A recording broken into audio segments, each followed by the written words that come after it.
സംസ്ഥാനത്ത് ഏറ്റവും കൂടുതൽ സൗജന്യ ചികിത്സ നൽകുന്ന മെഡിക്കൽ കോളേജാണ് കോഴിക്കോട് മെഡിക്കൽ കോളേജ്. ഗണ്യമായിട്ടുള്ള വർധന പേഷ്യൻസിൻ്റെ എണ്ണത്തിൽ ഉണ്ടായിട്ടുണ്ട്. അപ്പോൾ കോഴിക്കോട് മെഡിക്കൽ കോളേജിൽ ഉൾപ്പെടെ സംസ്ഥാനത്തെ എല്ലാ മെഡിക്കൽ കോളേജുകളിലും മറ്റ് സർക്കാർ ആശുപത്രികളിലും KMCL മുഖേനയാണ് നമ്മൾ മരുന്ന് വിതരണം ചെയ്യുന്നത്. അപ്പോൾ KMCL മുഖേനയുള്ള മരുന്നുകൾ എല്ലാം തന്നെ സപ്ലൈ ചെയിനിലുള്ള മരുന്നുകൾ ഉണ്ട് എന്നുള്ളത് ഉറപ്പാക്കിയിട്ടുണ്ട്. അപ്പോൾ കോഴിക്കോട് മെഡിക്കൽ കോളേജിൽ ഉണ്ടായ വിഷയം അവിടെ ഈ സൗജന്യ ചികിത്സയുമായിട്ട് ബന്ധപ്പെട്ടും അതോടൊപ്പം തന്നെ വിവിധ സ്കീമുകളിൽ ചികിത്സാ ധനസഹായങ്ങൾ ലഭിക്കുന്ന, അതായത് ആ രീതിയിലുള്ള സപ്പോർട്ട് ലഭിക്കുന്നവരെ, ആ സ്കീമുകളിൽപ്പെട്ടവരെ സംബന്ധിച്ചിടത്തോളം ലോക്കലായിട്ട് അവർ വാങ്ങിക്കുന്ന മരുന്നുകൾക്ക് ഷോർട്ടേജ് ഉണ്ടായി എന്നുള്ളതാണ്.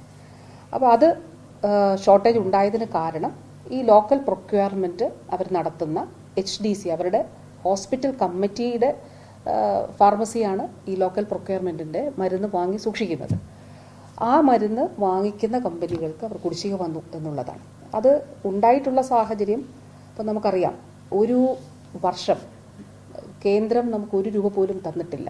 2023-24 ഏതാണ്ട് 800-ലധികം കോടി രൂപയാണ് കേരളത്തിന് കേന്ദ്രം തരാനുള്ളത്. പക്ഷേ നമുക്കുള്ള ഈ സാമ്പത്തിക പ്രതിസന്ധിയുടെ ഇടയിലും ഈ പണം നമുക്ക് ലഭിച്ചില്ലെങ്കിൽ പോലും നമ്മുടെ പ്രവർത്തനങ്ങൾ മുന്നോട്ട് കൊണ്ടുപോകുന്നതിനാണ് ശ്രമിച്ചിട്ടുള്ളത്. അപ്പോൾ സ്വാഭാവികമായിട്ട് ഇപ്പോൾ 2021 സൗജന്യ ട്രീറ്റ്മെൻറ്റ് തേടുന്നവരുടെ എണ്ണം, അല്ലെങ്കിൽ അത്രയും 2.25 ലക്ഷം ക്ലെയിമുകളാണ് 2021 ഉണ്ടായിരുന്നത്. അത്രയും പേർക്ക് സൗജന്യ ട്രീറ്റ്മെൻറ്റ് കൊടുത്തു. പക്ഷേ ഈ കഴിഞ്ഞ അവസാനിച്ച വർഷം 2024 മാത്രം എടുത്താൽ ഏതാണ്ട് 6.25 ലക്ഷം ആളുകൾക്ക് സൗജന്യ ട്രീറ്റ്മെൻറ്റ് കൊടുത്തു. അപ്പോൾ എത്ര ഇരട്ടി വർധനവ് സൗജന്യ ട്രീറ്റ്മെൻറ്റ് എടുക്കുന്നവരുടെ എണ്ണത്തിൽ ഉണ്ടായിട്ടുണ്ടെന്നുള്ളത് കാണാനായിട്ട് സാധിക്കും. ഈ കണക്ക് ഞാൻ പറഞ്ഞത്, അത്രയും അധികം പേഷ്യൻസ്, അത്രയും അധികം ഫ്രീ ട്രീറ്റ്മെൻറ്റ് നമുക്ക് കൊടുക്കേണ്ടതായിട്ടുള്ള സാഹചര്യമുണ്ട്. അപ്പോൾ ഇതിനുള്ള മരുന്ന് ലോക്കലായിട്ട് പ്രൊക്യൂർ ചെയ്യുന്നതിന് വേണ്ടിയിട്ട് ഉള്ളതിലാണ് അവർക്ക് ഈ കുടിശ്ശിക വന്നിട്ടുള്ളത്. അതിലിടപെട്ടുകൊണ്ട് ഈ ഒരു മാസം തന്നെ, ഡിസംബർ മുതൽ ജനുവരി വരെ ഉള്ള ഈ ഒരു 30 ദിവസത്തിനുള്ളിൽ 20 കോടി രൂപ കോഴിക്കോട് മെഡിക്കൽ കോളേജിന് കൊടുത്തിട്ടുണ്ട്. 20 കോടി രൂപ കാസ്പിൻ്റേതായിട്ട്. ഇനി നമുക്ക് കോഴിക്കോട് മെഡിക്കൽ കോളേജിനും കോട്ടയം മെഡിക്കൽ കോളേജിനും തിരുവനന്തപുരം മെഡിക്കൽ കോളേജിനും തൃശ്ശൂരിനും ഒക്കെ, അത് മാത്രമല്ല DHSന് കീഴിലുള്ള ഹോസ്പിറ്റലുകൾക്കൊക്കെ തന്നെ ആ നിലയിൽ പണം ആവശ്യമുണ്ട്, പണം ലഭിക്കാനുണ്ട്. അത് ധനവകുപ്പ് തന്നുകൊണ്ടും ഇരിക്കുന്നുണ്ട്. ഈ ഘട്ടത്തിൽ ഇതിനെ നമുക്ക് ഒരു ഭാഗത്തുകൂടി നമ്മൾ പണം നൽകിക്കൊണ്ടേയിരിക്കുന്നു. ഇപ്പോൾ ഈ വർഷം ബജറ്റിലൂടെ, അതായത് സാമ്പത്തിക വർഷം അവസാനിക്കാൻ ഇനിയും ദിവസങ്ങളുണ്ട്, ആഴ്ചകളുണ്ട്. ഈ സാമ്പത്തിക വർഷം തന്നെ സംസ്ഥാന ബജറ്റിലൂടെ നമുക്ക് ലഭിക്കേണ്ടതായിട്ടുള്ള, കാസ്പിൽ ലഭിക്കേണ്ടതായിട്ടുള്ള തുക പൂർണ്ണമായിട്ടും തന്നിട്ടുണ്ട്. ഇനിയുള്ളത് അഡീഷണൽ അലോട്ട്മെൻ്റാണ്. അതായത് അത് അധികമായിട്ട് പേഷ്യൻസ് എത്തുന്നത് മൂലം നമുക്ക് ഉണ്ടാകുന്ന അധികമായിട്ടുള്ള ചിലവാണ്. അപ്പോൾ ആ അഡീഷണൽ അലോട്ട്മെൻറ്റിന് വേണ്ടിയിട്ട് ധനവകുപ്പിനോട് ആവശ്യപ്പെട്ടിട്ടുണ്ട്. അതിൽ അനുഭാവപൂർണ്ണമായിട്ടുള്ള നിലപാടെടുത്തിട്ടുണ്ട്. ഇപ്പോൾ ഈ ഒരു പ്രശ്നത്തെ എങ്ങനെയാണ് അഡ്രസ്സ് ചെയ്യുക എന്നുള്ളത് പരിശോധിച്ചുകൊണ്ട് കാരുണ്യ വഴി ഈ മരുന്നുകൾ അവൈലബിൾ ആക്കുന്നതിന് വേണ്ടിയിട്ട് തീരുമാനിച്ചിട്ടുണ്ട്. കാരുണ്യ ഫാർമസികളിലൂടെ ഏതാണ്ട് വിവിധ ഇനം മരുന്നുകൾ അത് ലഭ്യമാക്കുന്നതിന് വേണ്ടി തീരുമാനിച്ചിട്ടുണ്ട്. അപ്പോൾ കോഴിക്കോട് മെഡിക്കൽ കോളേജിനെ സംബന്ധിച്ചിടത്തോളം ഉണ്ടായിട്ടുള്ള വിഷയം ഞാൻ ഒന്നുകൂടി ചുരുക്കി പറഞ്ഞാൽ, കോഴിക്കോട് മെഡിക്കൽ കോളേജിൽ KMCL വഴി നമ്മുടെ സപ്ലൈ ചെയിനിലുള്ള മരുന്നുകൾ കോഴിക്കോട് മെഡിക്കൽ കോളേജിൽ നിന്ന് മാത്രമല്ല സംസ്ഥാനത്തെ എല്ലാ ആശുപത്രികളിലും ഉണ്ടെന്നുള്ളത് ഉറപ്പാക്കിയിട്ടുണ്ട്. കോഴിക്കോട് മെഡിക്കൽ കോളേജിൽ ഉണ്ടായിട്ടുള്ള പ്രശ്നം, അത് അധികമായിട്ട് ഏറ്റവും കൂടുതൽ സൗജന്യ ചികിത്സ തേടുന്നവർ അത് കോഴിക്കോട് മെഡിക്കൽ കോളേജിലാണ് ഉള്ളത്. കോട്ടയം മെഡിക്കൽ കോളേജിലുണ്ട്. പക്ഷേ ഏറ്റവും നമ്പർ നോക്കുമ്പോൾ അതിൽ ഒന്നാമത് നിൽക്കുന്ന ആശുപത്രികളിൽ ഒന്നാണ് കോഴിക്കോട് മെഡിക്കൽ കോളേജ്. അപ്പോൾ അതുകൊണ്ട് ആ കോഴിക്കോട് മെഡിക്കൽ കോളേജിൽ ഉണ്ടായിട്ടുള്ള അധികമായിട്ടുള്ള ചെലവ്, അധികമായിട്ട് മരുന്ന് പ്രൊക്യൂർ ചെയ്യേണ്ടതായിട്ട് വരും. KMCLന്റെ സപ്ലൈ ചെയിനിന് പുറത്തുള്ളതാണിത്. അത് ലോക്കലിയാണ് ആശുപത്രി മെഡിക്കൽ കോളേജ് പ്രൊക്യൂർ ചെയ്യുന്നത്. അവിടെ ഉണ്ടായിട്ടുള്ള കുടിശ്ശിക മൂലം ഉണ്ടായിട്ടുള്ള ഒരു പ്രശ്നമാണ്. പക്ഷേ അതിൽ സർക്കാർ ഇടപെട്ടുകൊണ്ട് സമാന്തരമായി കാരുണ്യ ഫാർമസി വഴി ഈ മരുന്നുകൾ അവൈലബിൾ ആക്കുന്നതിന് തീരുമാനിച്ചു. ഞാൻ ഇന്നലെയുടെ തലേന്ന് പല മീറ്റിങ്ങുകൾ എടുത്തിരുന്നു.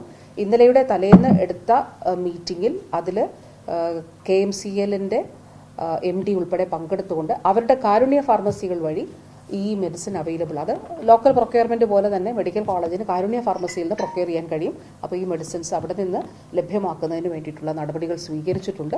ആളുകൾക്ക് ബുദ്ധിമുട്ടുണ്ടാകാത്ത തരത്തിലുള്ള ഇടപെടൽ ഉണ്ടാക്കുന്നതിനാണ് ആ രീതിയിൽ പരിഹരിക്കുന്നതിനാണ് സർക്കാർ ശ്രമിച്ചിട്ടുള്ളത്.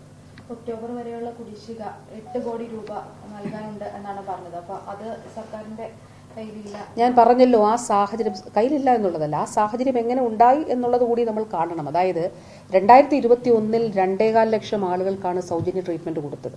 2024 വർഷം മാത്രം എടുത്താൽ 6.25 ലക്ഷം ആളുകൾക്ക് സൗജന്യ ട്രീറ്റ്മെന്റ് കൊടുത്തു. അപ്പോൾ കണക്കെടുത്താൽ ഈ ട്രീറ്റ്മെന്റ് എടുക്കുന്ന ആളുകളുടെ എണ്ണത്തിൽ വലിയ രീതിയിൽ വർധനവുണ്ടായിട്ടുണ്ട്. സംസ്ഥാനത്തെ മുഴുവൻ ആശുപത്രികൾ എടുത്താലും ഏറ്റവും കൂടുതൽ സൗജന്യ ചികിത്സ നൽകുന്ന മെഡിക്കൽ കോളേജ് കോഴിക്കോട് മെഡിക്കൽ കോളേജാണ്. അപ്പോൾ ഉണ്ടായിട്ടുള്ള, ഞാൻ പറഞ്ഞല്ലോ, 2023-24 സാമ്പത്തിക വർഷം കേന്ദ്ര സർക്കാർ നമുക്ക് നൽകാനുള്ളത് 800 കോടിയോളം രൂപയാണ്. 1 രൂപ പോലും നമുക്കത് ലഭിച്ചിട്ടില്ല. ഞാനത് നിരന്തരമായിട്ട് ഇടപെട്ടുകൊണ്ട് കേന്ദ്രവുമായിട്ട് ആശയവിനിമയം നടത്തി അത് തരുമെന്നുള്ളതാണ് പ്രതീക്ഷിക്കുന്നത് നമ്മൾ. പക്ഷേ നമുക്ക് ലഭിച്ചിട്ടില്ല. പക്ഷേ ആ സാമ്പത്തിക വർഷം നമുക്ക് ലഭിക്കാതെ ഇരുന്ന തുക, അതുകൊണ്ടുള്ള ബുദ്ധിമുട്ട് ആളുകൾ അറിയാതെ അതിൽ മരുന്നുൾപ്പെടെയുണ്ട്, അതിൽ വിവിധ സ്കീമുകളിൽ പെടുന്നവരുണ്ട്. അതുമാത്രമല്ല, സംസ്ഥാന ബജറ്റിലൂടെ മരുന്ന് പ്രൊക്യൂർമെന്റ് നടന്നത്, അതാണ് KMCL വഴിയുള്ള നോർമൽ സപ്ലൈ ചെയിൻ, അത് പൂർണ്ണമായിട്ട് നടക്കുന്നുണ്ടെന്നുള്ളത് ഉറപ്പാക്കിയിട്ടുണ്ട്. ഇനി കാസ്പ് വഴി അല്ലെങ്കിൽ ആരോഗ്യ പരിരക്ഷ ഇൻഷുറൻസ് വഴിയായിട്ട് 1600 കോടി രൂപയാണ് സ്റ്റേറ്റ് ചെലവഴിക്കുന്നത്.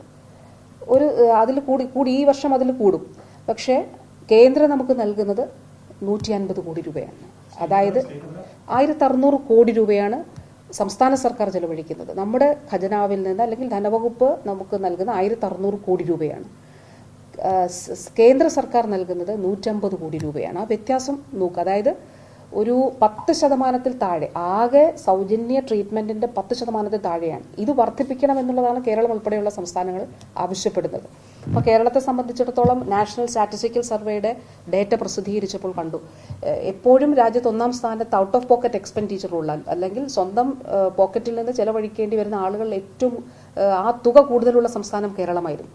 പക്ഷേ അത് പകുതിയായിട്ട് കുറയ്ക്കാൻ ഈ കാലഘട്ടത്തിൽ നമുക്ക് കഴിഞ്ഞിട്ടുണ്ട്. അത് ഈ സൗജന്യ ട്രീറ്റ്മെന്റ് വഴിയാണ്, കാസ്പ് ഉൾപ്പെടെയുള്ള ആരോഗ്യ പരിരക്ഷാ സംവിധാനങ്ങളിലൂടെയാണ് അത് കുറയ്ക്കുന്നതിന് നമുക്ക് സാധിച്ചത്. അപ്പോൾ കോഴിക്കോട് മെഡിക്കൽ കോളേജിനെ സംബന്ധിച്ചിടത്തോളം ഈ ലോക്കലായിട്ടുള്ള മരുന്ന് വാങ്ങലിലുണ്ടായിട്ടുള്ള ആ മരുന്ന് വാങ്ങൽ ഈ സൗജന്യ ട്രീറ്റ്മെന്റുമായിട്ട് ബന്ധപ്പെട്ട വിവിധ സ്കീമുകളുമായിട്ട് ബന്ധപ്പെട്ടിട്ടുള്ള ചികിത്സാ ആവശ്യങ്ങൾക്കാണ് അത് ഉണ്ടായിട്ടുള്ളത്. അപ്പോൾ ആ മരുന്ന് പ്രൊക്യൂർമെന്റിലാണ് ഈ പ്രശ്നം ഉണ്ടായിട്ടുള്ളത്. അതിൽ സർക്കാർ ഇടപെട്ടു. ആ സർക്കാർ ഇടപെട്ടുകൊണ്ട്, കാരണം ഇത് കോഴിക്കോട് മെഡിക്കൽ കോളേജിന് മാത്രം എന്തുകൊണ്ട് ഈ പ്രശ്നം എന്നുള്ളത് നിങ്ങളുടെ എല്ലാവരുടെയും മനസ്സിലുള്ളത്, അത് ഉണ്ടായിട്ടുള്ളത് ഒന്ന്, ഏറ്റവും കൂടുതൽ സൗജന്യ ചികിത്സ നൽകുന്ന മെഡിക്കൽ കോളേജാണ് ഇത്.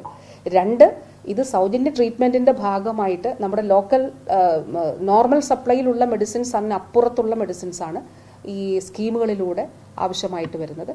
അപ്പോൾ ആ ഉണ്ടായിട്ടുള്ള ആ ഒരു വിഷയം സർക്കാർ ഇടപെട്ടുകൊണ്ട് കാരുണ്യ വഴി മരുന്ന് അവൈലബിൾ ആക്കുന്നതിന് തീരുമാനിച്ചു. കാരുണ്യ വഴി ഇന്നലെയുടെ തലേന്ന് ആണ് ലാസ്റ്റ് മീറ്റിംഗ് ഞാൻ എടുത്തത്. അവസാന മീറ്റിങ്ങിൽ കാരുണ്യ വഴി ഇന്നലെ അവിടെ മരുന്ന് എത്തിയിട്ടുണ്ടാകും, എല്ലാ മെഡിസിൻസും എത്തി. അവർ ഈ പ്രശ്നം ആളുകൾക്ക് ബുദ്ധിമുട്ടുണ്ടാകാതിരിക്കുന്നതിനുള്ള ഇടപെടലുണ്ടായിട്ടുണ്ട്.